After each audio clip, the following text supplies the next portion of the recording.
Hey, welcome to week one of our new series called Boy Meets Girl. I can't tell you how excited I am for our church to walk through the next 4 weeks, and here's why. God didn't just create us to live this life on our own, right? From the earliest accounts of creation in Genesis, we see that God created men and women to live together in relationship. And so I don't care who you are, I don't care how old you are, I don't care if you're single, I don't care if you're dating, I don't care if you're married. All of us have this in common. When our romantic relationships are not healthy, our spiritual life is not healthy. And that's not an accident. That's how God wired us, okay? So we are influenced by the people that we are intimate with. And so week one, here's what we're going to do. We're going to stop and look at what Scripture says about dating. And it's going to be fun. Hey, married people, don't check out on me. Just because you're not dating now doesn't mean that you weren't dating once. And listen, your marriage is where it is now because of the way that you dated. Here's the other reality you're up against.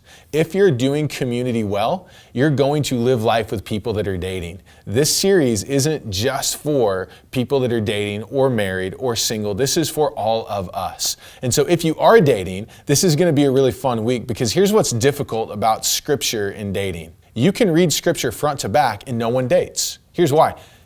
No one dated back then. Here's what romantic relationships looked like. One set of parents would go to the other set of parents and say, listen, I like your kid. I want him to marry my kid. The other set of parents would say, okay, how about you give me 3 goats and they can get married? And they would exchange livestock and that would be that, right? Nobody was swiping Tinder out on a camel. And so we live in a society that just dates a little bit differently. That doesn't have to be a bad thing.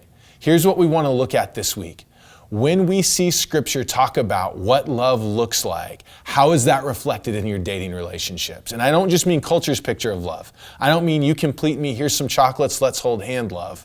I mean self-sacrificing love that brings everyone closer to Jesus than when they started in the relationship. How do we date in a way that we look more like Jesus? How do we date in a way that helps the person we're dating take a step closer to Christ? What does that look like? How do we do it? What does a healthy Christian dating relationship look like? What happens? What doesn't happen? How do you know if you're in a healthy dating relationship? What's your next step if you're dating? Do you need to break up? Do you need to make up? Or do you need to step up? What does it look like for your dating relationship to bring you closer to Christ?